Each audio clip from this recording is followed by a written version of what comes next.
ਜਿਹੜੇ ਲੋਕ ਆਈਸ ਵੱਲੋਂ ਅਰੈਸਟ ਕੀਤੇ ਜਾ ਰਹੇ ਆ, ਉਹਨਾਂ ਦੇ ਨਾਲ ਕਿਸ ਤਰ੍ਹਾਂ ਦਾ ਜਿਹੜਾ ਬਰਤਾਵ ਕੀਤਾ ਜਾ ਰਿਹਾ, ਉਹਦੀਆਂ ਜਿਹੜੀਆਂ ਸਟੋਰੀਆਂ ਆ, ਹੁਣ ਬਾਹਰ ਆਉਣੀਆਂ ਸ਼ੁਰੂ ਹੋ ਗਈਆਂ ਆ।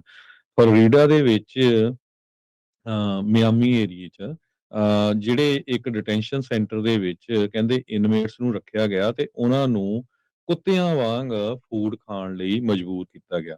ਕਿਉਂਕਿ ਉਹਨਾਂ ਦੇ ਹੱਥ ਤੇ ਪੈਰ ਬੰਨੇ ਹੋਏ ਸੀ, ਉਹਨਾਂ ਦੇ ਸਾਹਮਣੇ ਚੇਅਰਾਂ ਦੇ ਉੱਤੇ ਭਾਂਡੇ 'ਚ ਫੂਡ ਪਾਇਆ ਤੇ ਉਹ ਕੁੱਤਿਆਂ ਵਾਂਗ ਕਹਿੰਦੇ ਖਾ ਰਹੇ ਸੀ।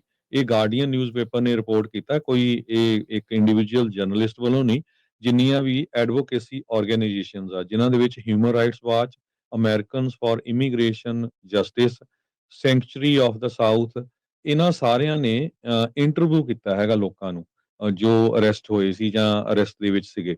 ਉਹਨਾਂ ਤੋਂ ਇਹ ਪਤਾ ਲੱਗਿਆ ਵੀ ਕਿਸ ਤਰ੍ਹਾਂ ਉਹਨਾਂ ਨੂੰ ਜਿਹੜਾ ਖਾਣ ਦੇ ਲਈ ਫੂਡ ਦਿੱਤਾ ਗਿਆ ਆ।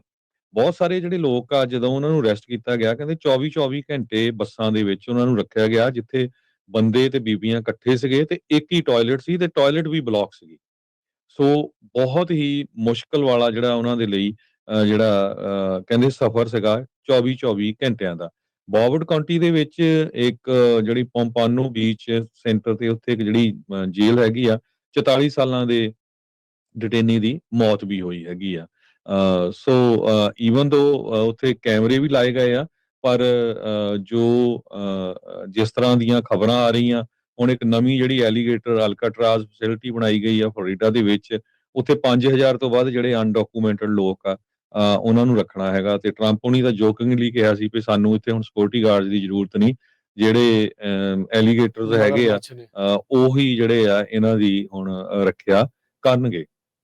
ਸੋ ਜਿਹੜੀ ਸਿਚੁਏਸ਼ਨ ਆ, ਜਿਹੜੀਆਂ ਖਬਰਾਂ ਆ ਰਹੀਆਂ, ਬਹੁਤ ਹੀ ਕਹਿੰਦੇ ਰੈਪਿਡ, ਕੈਓਟਿਕ ਤੇ ਕਰੂਅਲ ਅਪਰੋਚ ਜੋ ਲੋਕਾਂ ਦੇ ਬਾਬਤ ਆ ਰਹੀ ਆ, ਇਹ ਇੱਕ ਤਰ੍ਹਾਂ ਦੇ ਨਾਲ ਜਿਹੜੇ ਲੋਕਾਂ ਨੂੰ ਅਰੈਸਟ ਕੀਤਾ ਜਾ ਰਿਹਾ, ਬਹੁਤ ਹੀ ਡੈਡਲੀ ਆ, ਤੇ ਹਿਊਮਨ ਰਾਈਟਸ ਦਾ ਕ੍ਰਾਈਸਿਸ ਆ, ਜਿਹੜਾ ਕਿ ਅਮਰੀਕਾ ਨੂੰ ਆਉਣ ਵਾਲੇ ਸਾਲਾਂ ਤੱਕ ਤੰਗ ਕਰਦਾ ਰਹੂਗਾ। ਸਰਕਾਰ ਜਿਹੜੀ ਮਰਜ਼ੀ ਆਂਦੀ ਰਹੇ, ਪਰ ਦੁਨੀਆ ਦੇ ਵਿੱਚ ਜੇ ਇਸ ਤਰ੍ਹਾਂ ਦਾ ਵਰਤਾਵ ਹੋ ਰਿਹਾ ਆ ਤੇ ਉਹ ਸਾਡੇ ਮੁਲਕ ਨੂੰ ਜਿਹੜਾ ਆ ਉਹ ਕੋ ਬੜਾ ਗੁੱਡ ਨਹੀਂ ਜਿਹੜਾ ਉਹਦਾ ਰੈਪੂਟੇਸ਼ਨ ਬਣਾਊਗਾ। ਸੋ ਇਸੇ ਤਰ੍ਹਾਂ ਰਾਜਕਨਵੀਰ ਸਿੰਘ ਜੀ, ਜੇ ਆਈਸ ਨਾਲ ਰਿਲੇਟਡ ਗੱਲਬਾਤ ਕਰਦੇ ਜਾਈਏ, ਪਲਾਨੋ ਟੈਕਸਸ ਦੇ ਵਿੱਚ ਇੱਕ ਕਪਲ ਨੂੰ ਅਰੈਸਟ ਕੀਤਾ ਗਿਆ ਹੈਗਾ।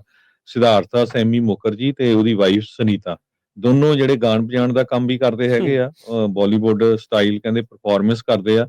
ਉਹਨਾਂ ਨੇ ਬਹੁਤ ਸਾਰੇ ਲੋਕਾਂ ਨੂੰ ਲੁੱਟਿਆ ਵੀ ਕਹਿੰਦੇ ਵੀ 100 ਤੋਂ ਵੱਧ ਲੋਕਾਂ ਨੂੰ ਵੀ ਤੁਹਾਡੇ ਪੈਸੇ ਇਨਵੈਸਟ ਕਰੋ, ਤੁਹਾਡੀ ਰਿਟਰਨ ਬਹੁਤ ਹੋਊਗੀ। ਰੀਅਲ ਸਟੇਟ ਦੇ ਵਿੱਚ ਆ, ਝੂਠੀਆਂ ਹੀ ਜਿਹੜੀਆਂ ਉਹਨਾਂ ਨੇ ਲੀਜ਼ਸ ਕਰ ਲਈਆਂ, ਝੂਠੇ ਡਾਕੂਮੈਂਟ। ਉਹ ਕਹਿੰਦੇ ਵੀ ਅਸੀਂ ਬਹੁਤ ਸਾਰੇ ਪੁਲਿਸ ਵਾਲਿਆਂ ਦੇ ਕੋਲ ਗਏ, ਪੁਲਿਸ ਡਿਪਾਰਟਮੈਂਟ ਕੋਈ ਵੀ ਸਾਡੀ ਜਿਹੜਾ ਕੇਸ ਨਾ ਲਵੇ ਵੀ ਇਹ ਇੱਕ ਸਿਵਲ ਡਿਸਪਿਊਟ ਆ, ਪਰ ਇੱਕ